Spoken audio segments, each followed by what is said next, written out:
Finally, we got a video from Mother's Basement that's not an hour long that I can react to. This is about the 100 girlfriends. A video essay about the 100 girlfriends. How big brain will this be? Mankind is defined by our drive to reach for more. Our history as a species is one of limits surpassed and dreams manifested. Of men and women who heard it's impossible and said, I bet. And no anime genre embodies that attitude better than shonen sports stories. But no one's gonna click on a video about that. Yeah, I don't know. I feel like a video saying Haikyuu would go crazy. Like Haikyuu performance on a lot of like reaction channels go fucking insane. But yeah, let's talk about Harem instead. Let's pivot this. Mankind reaching for impossible feats and turn this into how one man decided to get 100 girlfriends.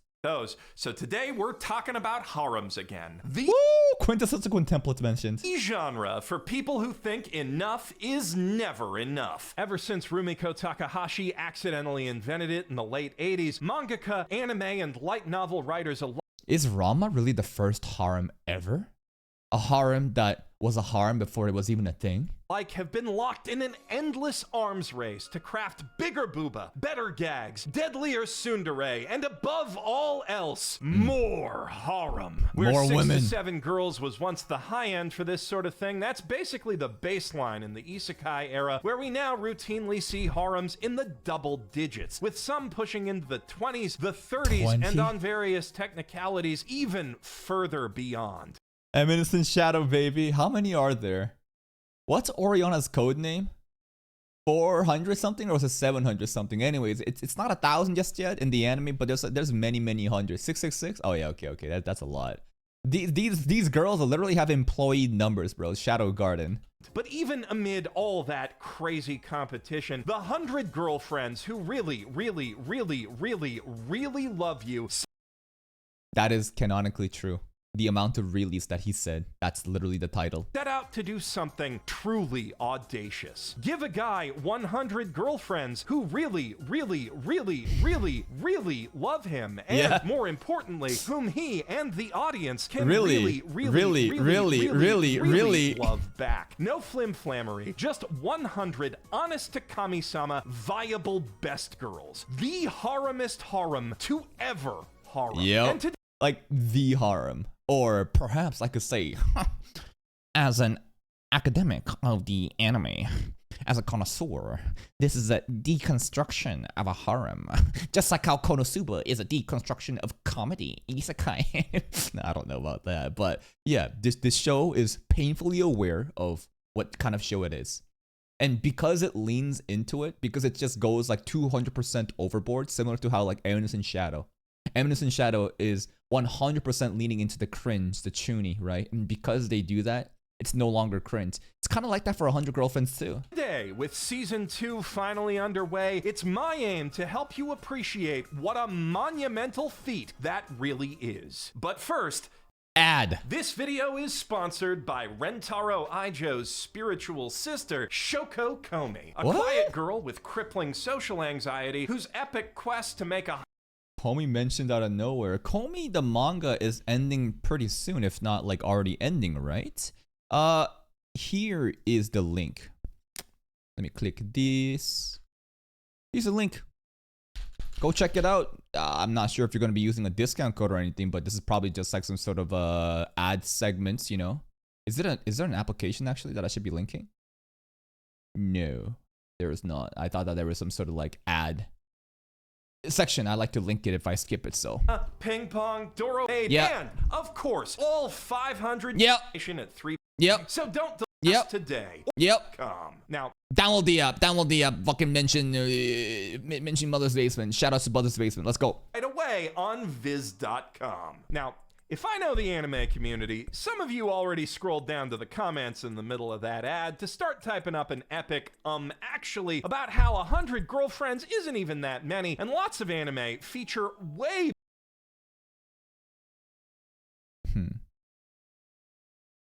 kind of. Trying to look for those actual comments. bigger harems, which is correct, but only technically, and I'm no central bureaucrat, so that don't impress me. Kozuki Odin, for instance, is said to have collected a harem of over 100 ladies from across Wano in his errant youth, causing a minor revolt when all of their families, and in some cases husbands, came asking after them. But that's all very insignificant backstory detail that someone easily could have forgotten until it came time to, you know, do some research for a harem dick measuring video. Bro took all the women, wives of husbands, and all the wives are content with it. And the husbands came back to try to take the girls back.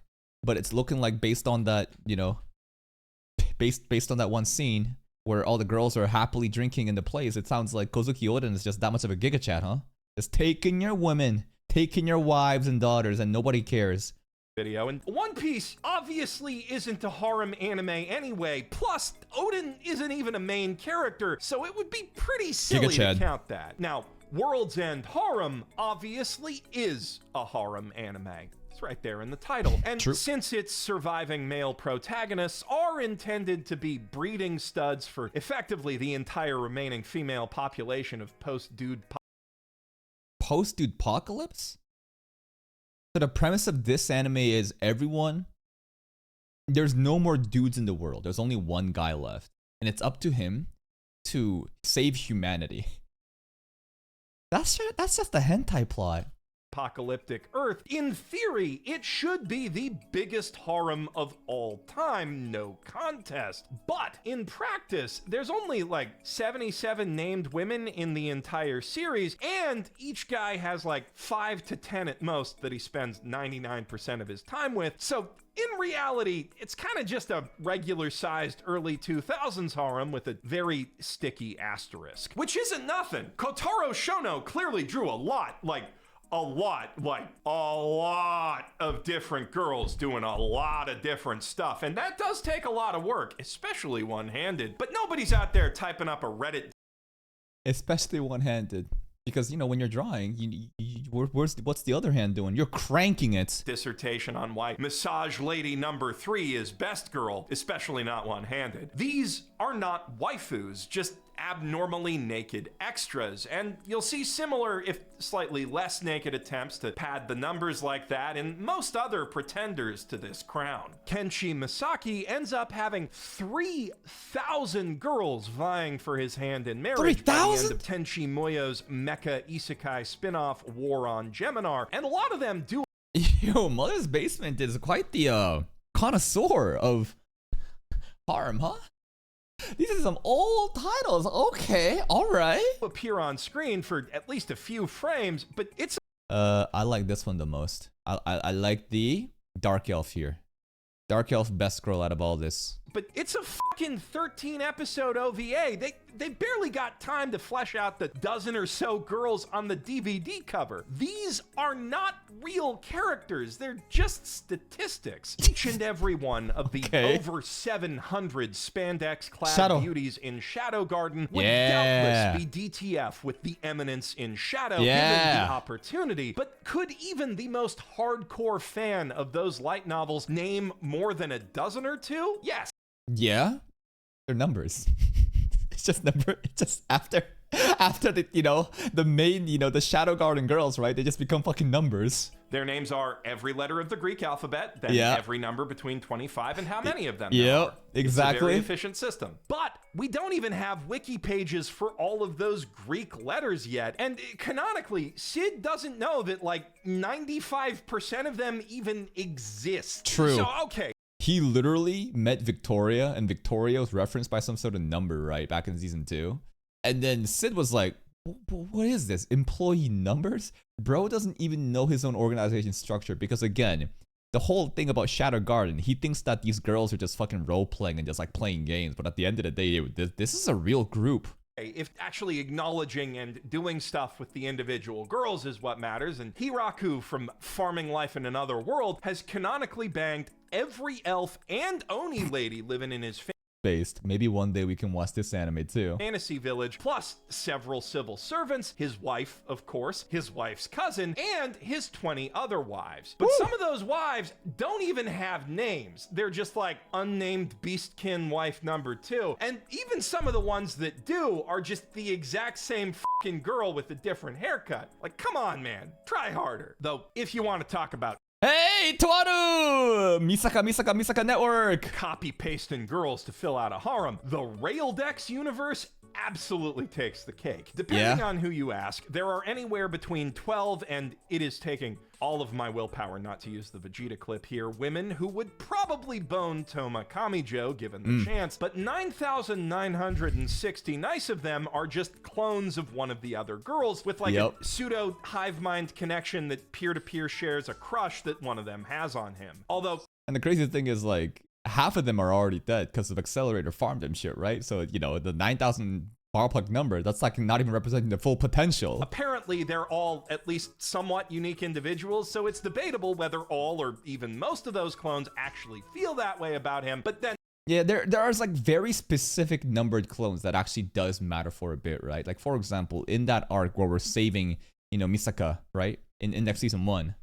I forget the number. Was it 37? The last 2 digits? I forget. But there are some of them. 32? Yeah, 32, right? Some of them do matter, but we're not gonna fucking mention all of them, bro. And on the flip side, there's also a running meme in the fandom that every lady and gentleman that Toma's ever saved wants him on some level, which would be huge if...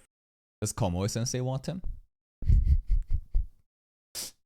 I don't know. Maybe.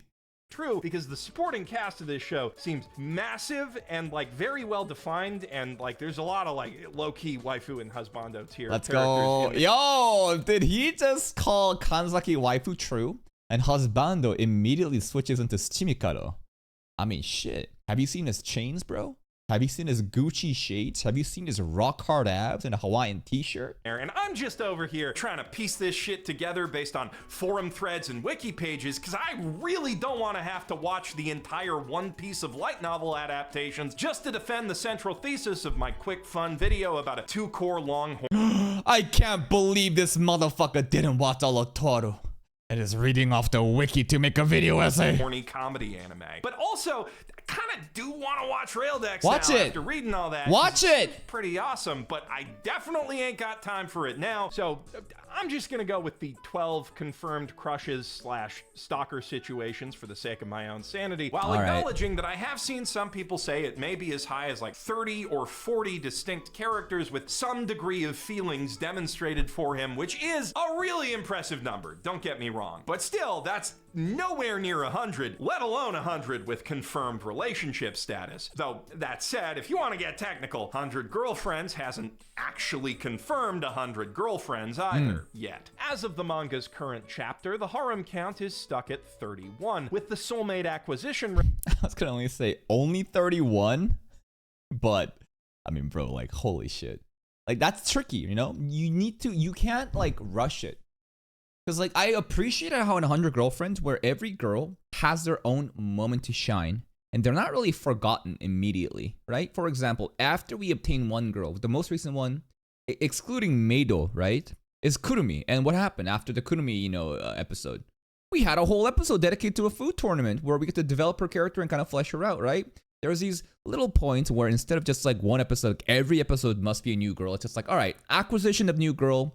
Let's spend some time, get her acquainted with the rest of the family, chill, flesh her out, and then move on to someone else. And then once we move on, the other girls that's, you know, not the newest girl will still be part of, like, the background scene where they're still full of character. And it's really impressive how they juggle all these different girls without having them be forgotten and just, like, rotting, you know, just benched. Because I feel like a lot of these harem shows, they only focus on the newest toy, the shiny new toy.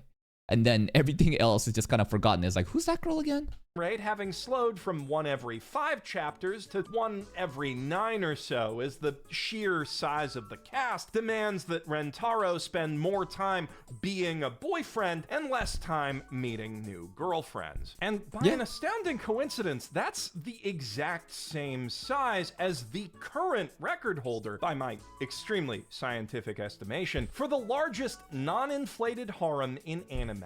Mahara Girls Junior High Class 3A, most of whom have it down bad for their magic teacher Negi Springfield in For the teacher?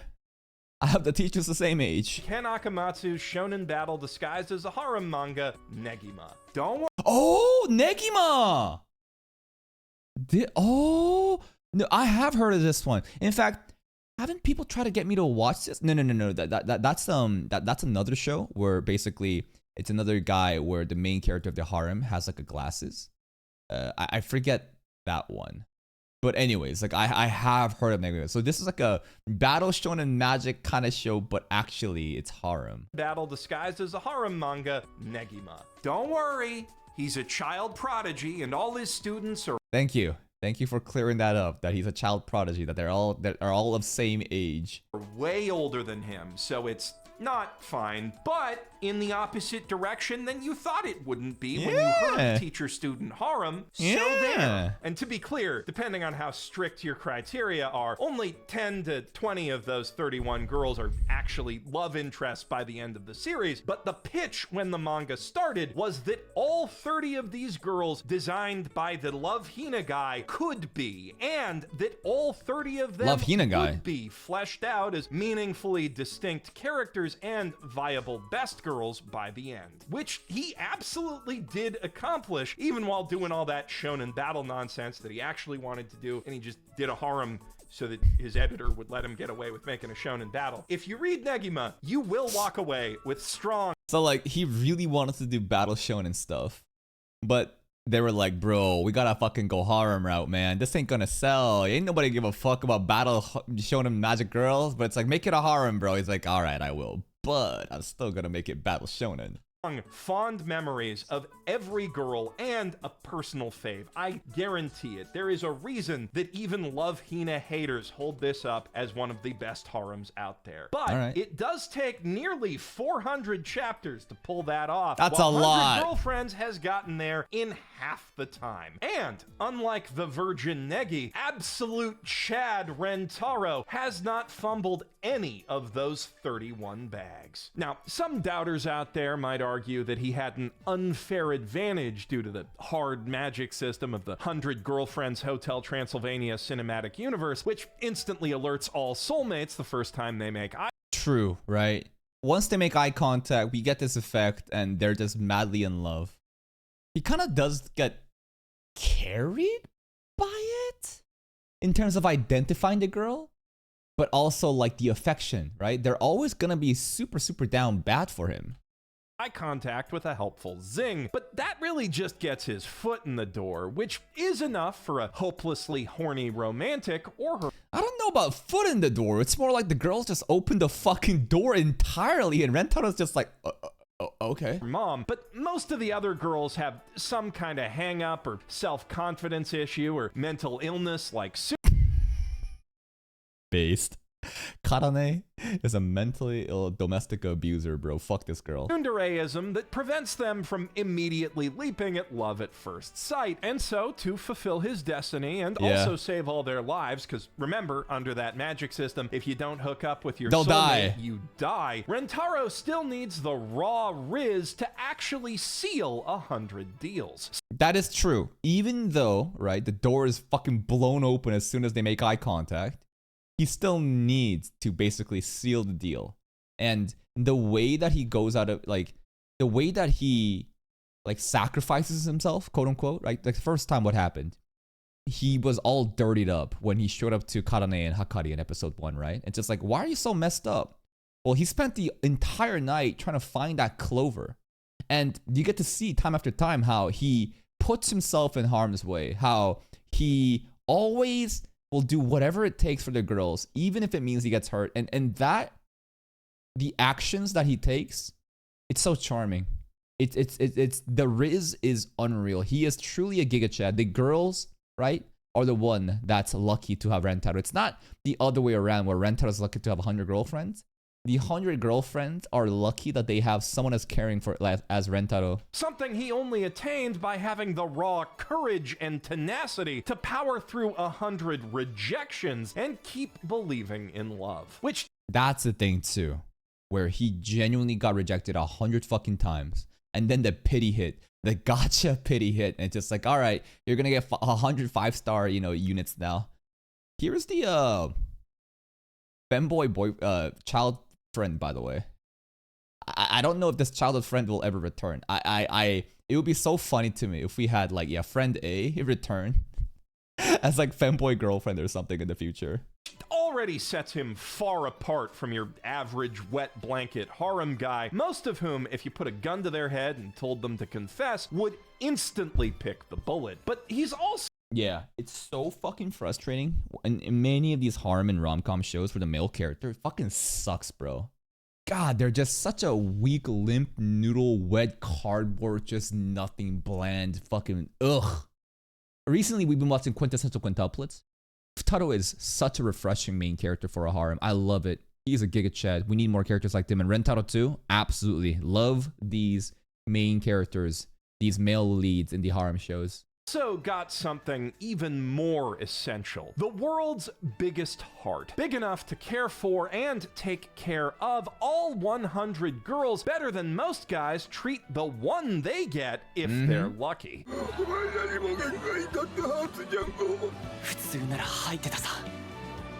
But if my girlfriend feeds me...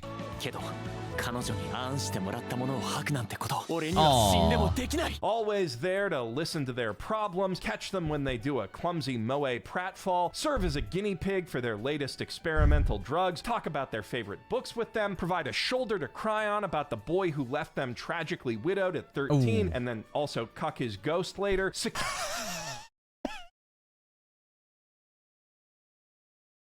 That really did happen. Cuck his ghost, because like, you know, Hahari was in love with that kid when they were children, but he passed away. But oh my god, that's crazy, bro. And then the ghost kind of like showed up and he gave us the blessings. Listen, I'm dead now. I can't bone the mom, but you can, bro. Cure and split rare convenience store bread with them, spot them during reps, hold up the mirror they admire themselves in, give them head pats, and above all else, defend their honor from anyone who so much as thinks about besmirching it. Kami-sama help any soul he catches talking smack about one of his soul mates. And Kami-sama won't help, because there's a Ghibli movie on. He's busy. I do not buy for one single solitary second that the vast majority of harem protags could pull even one girl and make her happy for a week, let alone half a dozen of them for the rest of their lives. But Rentaro? Rentaro makes me want to believe. For anyone who's ever wondered where everything's sucked up by charisma vacuums like... Yeah, like, the main characters of harem shows are usually super selfish and super self-centered, where he expects the girls to just kind of, like, do everything for him, right? Maybe this is really unfair, but when I even think of shows like, let's say, High School DxD, like Issei, and the romance there isn't clearly defined, right? It's not extremely defined where he's as actually in these engaged relationships with every single one of the girls. No, not even at all. I mean, in fact, by the end of, like, the most recent season, which is season 4, him and Ria's Gremory, it's still, we don't know what we are, you know? It's like, there's like semblances of harem elements where all the girls having clear affection for him, but it's not official just yet, so maybe it's unfair to kind of like put Issei on blast. But when I try to think about a lot of these different harem shows, very rare where you have the main character actually give a fuck about every one of them. And rather, it's more of like, all the girls are simply there to glaze and serve the main character as you self-insert yourself as that harem MC, and all the girls are simply objects, tools, trophies.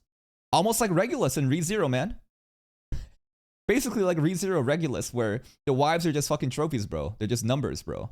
But in 100 Girlfriends, it's different, where again, it's about like how much he actually cares about them.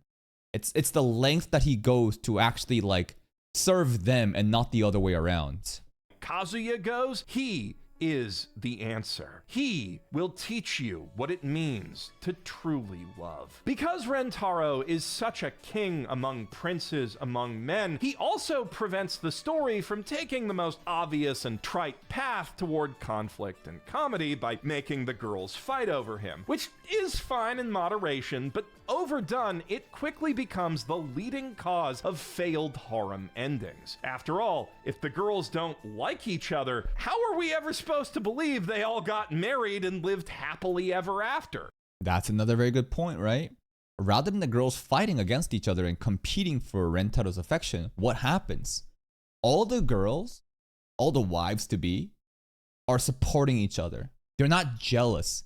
They all want each other to succeed and share Rentaro, right? So that is a very wholesome way of completing that. We do see some of those antics in episode 2 when his 2 first girlfriends start competing to be his 1 first kiss, but right when they're running out of clever tricks and excuses, and also some very not clever ones, and the gag as a whole is running out of steam, Rentaro steps in with a better way. A literal double-blind experiment The fan service here was fucking crazy with the blindfold. it should, in theory, allow all of them to enjoy a sort of Schrodinger's first kiss, which works out pretty much exactly like you'd expect 3 blindfolded idiots fumbling around on a rooftop to work out. But he really almost died. From that point forward, everyone in the harem does their best to communicate and support each other at every step. Hakari and Kanane do still bicker from time to time after that, but they're not actually Akane and shampooing anymore. They're Sam and Diane. Oh, Ranma mentioned Akane and shampooing, bro. I hate Akane. Mauled all you want. Unsub, bro. Fuck you. I hate Akane and Ranma, bro. She is so fucking toxic and nasty, bro. I hate how abusive she is. Which means all they gotta do to resolve the conflict is kiss and make out. I mean, up. Or out. Sure, both. Choice, girls. Both. Choose love, I always say. Damn, they sure are. Oh my god. The show's got more Yuri than most Yuri. But then Yeah, those two go just fucking crazy sometimes. that is kind of necessary to making the whole premise work, right? If this 100-timing situation's gonna work out long term as a proper functional polycule, the girls can't just love Rentaro, they've gotta love each other. And considering how lovable they all are, that's not that big an ask.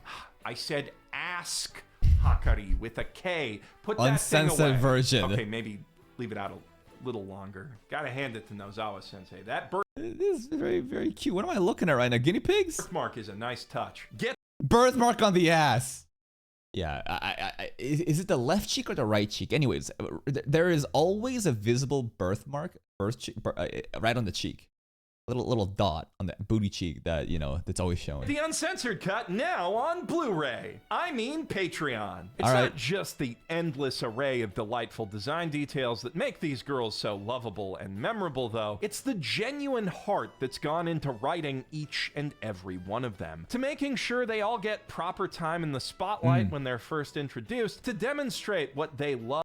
Shizuka's backstory, bro. This was so heartfelt. This shit almost made me cry. In fact, I think it did make me cry during the reaction because I thought this show was just like a raunchy harem that was just all fun and shits and giggles. But like this came out of left field. And yeah, every character that gets introduced, there is considerable amount of developments right away, showing what they're about, what their insecurities are, what kind of problem issues they have, and how Rentaro can like aid in that resolution.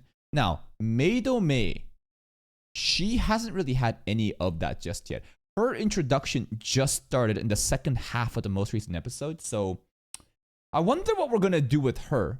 Maybe she'll be an exception where because of her status as a maid for the, you know, Hahari family, maybe she won't get that same level of focus and details. Love about Rentaro and why he loves them back. Because there are so many of them, and they all have to be distinct enough to be someone's best girl, each new girlfriend is pushed to increasingly entertaining extremes, starting with clever parodies of the obvious harem archetypes, but quickly moving on to straight up Looney Tunes shit, like an extremely hangry girl with very specific food cravings, or a talented violinist who's horny for violence, that are sure to stick in.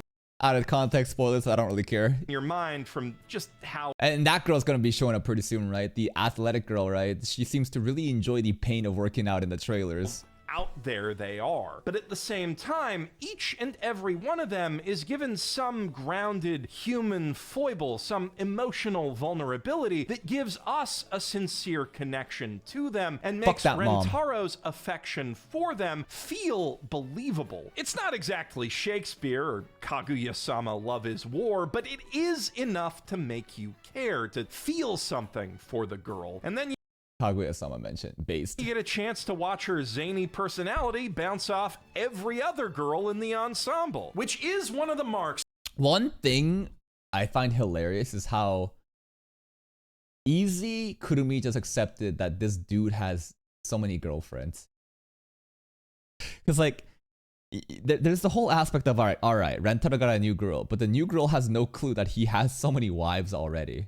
And they just have to accept that fact. And you can't just keep having these girls be shocked at like, what the hell? You have this many girlfriends. So sometimes it just kind of like, this gets, you know, it just slides underneath. Every other girl in the ensemble, which is one of the marks of a truly great harem anime. Or rather, when the girls only ever interact with the one guy, like Rent a girlfriend? Rent a girlfriend? he's just jumping between different routes in a dating sim, that's a mark of a very bad one. Like, say there's a harem series Rent a girlfriend put on blast with only 5 girls in it, spread across hundreds of chapters. The sort of setup where any remotely curious or competent writer would have put 2 of them alone in a room together without the guy just to see what would happen. And in fact, most of the promotional art for that series is shots of the girls hanging out together with no boys in sight. So baited. you know he knows that's an appealing idea. But now say you go to the Wikipedia page and look at one of those girls' relationship pages, and under the hero's name, there's a whole fucking essay there. But you scroll down a little to all the other characters, and not one of them has more than like half a paragraph, including the girl who was introduced as that first girl's friend, and literally the only reason that she knows the protagonist at all is because that friend introduced them. But somehow they have never, not once, at any point in the entire manga, hung out together. Damn, pop off, Jeff! Except for in like one chapter of the spin-off manga where all they talked about is how cute they both are. Hypothetically speaking, that right there would be a completely dogshit harem. Now, Hypothetically speaking, as he just fucking calls out the entirety of Rent a Girlfriend through the wiki. I love it. And we're still gonna watch it one of these days. Yep. It's gonna be a dumpster fire reaction, bro. It's gonna be so trashy. I'm gonna be malding. We're gonna be laughing. And because of the degeneracy that we're gonna be laughing at, it's gonna be such a fun time by the time season 4 comes out. But that really does show how lazy the author of Rent a Girlfriend is. Or maybe not really lazy, but like, he definitely intentionally chose it to be this way, where you don't want the girls to be interacting together at all. That gets too messy. Instead, let's just like have all these girls just be isolated, you know, have all these different isolated instances so that you can kind of like bypass all the troubles and all the complex, you know, relationships and different, I guess, stories that would, you know, produce. Like what's happening with 100 Girlfriends. now, of course, when you're introducing 31 girlfriends in 200 chapters, that doesn't leave a lot of time to flesh out most of their relationships, but all of them have at least one other girl they're particularly close to and have some real chemistry with, and plenty of entertaining moments with everyone else, plus some genuinely emotional ones. Any true harem connoisseur knows that waifu variety is one of the greatest strengths of this genre. That these shows cast a wide net by giving everyone a fave to root for. But 100 Girlfriends demonstrates better than any other anime I've seen that that's not just an additive effect, but a multiplicative exponential one. So long as you actually let them interact with each other, They become better and better.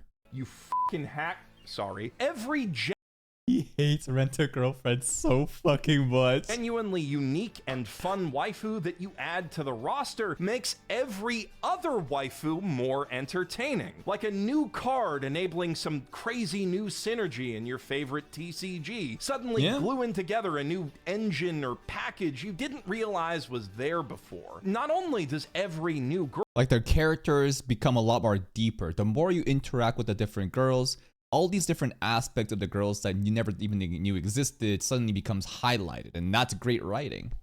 But Rent-A-Girlfriend just kind of skips that, huh? Girlfriend have a chance to be your new fave, she also has the potential to make an old fave even better, or maybe even give you something new to appreciate about a girlfriend you weren't particularly fond of. Like, personally, I'm not that big a Kusuri fan. Kusuri honestly feels like she just exists to have the potions. You know what I mean? Kusuri to me is less of like a romance interest for Rentaro, but rather just like a plot device where, oh, crazy chemistry time in order for us to have a ridiculous episode. You know what I mean? The mad scientist gags that she enables as a plot device can be really funny, and her all grown up design is super cute, but that design is grossly underutilized. Speaking of we never gross, get it. the whole I've been working for hours and I just realized I gotta piss, but don't worry about saying go piss, girl, because I brought diapers bit is just very off-putting. And what? Yeah, I don't really like the PP diaper, gag. I think they're trying to hit some sort of, a group of people that get turned on by that. To me, it's just like, eh. Waifus who refer to themselves exclusively in the third person make Jeff want to smooch at 12 gauge. Though, credit where it's due, 100 Girlfriends even manages to make that funny on occasion. これなら十分いけるかも。チュチュ。いや、薬はただの通りすがりの人なのだよ。いや、一人称。 But as the manga's gone on, the diaper things become less of a thing, and every time she meets a girl, she gets a new chance to do something fun with one of her insanely specific concoctions, which, again, can be really funny. Plus, even when she's not using them for human experiments, her zany, outgoing personality lets her push the other girls in a lot of really fun directions, which has made me warm up to her quite a bit over time, even if I do still absolutely hate it every time she talks like that. I better wrap this up fast. I appreciate that he is putting Kusuri on blast because she honestly, I think she's one of the most like, I don't want to say I hate her. I don't hate her. She's just there. I'm indifferent about her. There's nothing particular about her that I like. Again, she kind of exists to further the plot. Something zany, something crazy is going to happen due to her chemistry. And with that, the episode just continues to, sail forward. But she just feels like a tool. You know what I mean? Look, harem comedies and anime with harems in them in general are often written off as cheap trash by anime enjoyers. And usually they are. But cheap trash can be very enjoyable. There's a reason why everyone still eats McDonald's, right? Fine dining restaurants exist. Michelin star restaurants exist. But sometimes we just want to turn our brain off, bro. Sometimes we don't want the fanciest shit. We just want to fucking go to 7-Eleven at 3 in the morning, get some fucking taquitos, a glizzy, and a pizza. And probably gonna regret it the next day. But during the moment, it's really nice. It's just fun to just turn your brain off and enjoy it. And that's usually most harems, right? But 100 Girlfriends, I think, is different. I don't think 100 Girlfriends is cheap at all by any means. At the very least, I think we could upgrade, this restaurant example from McDonald's to, let's say, Chili's, right?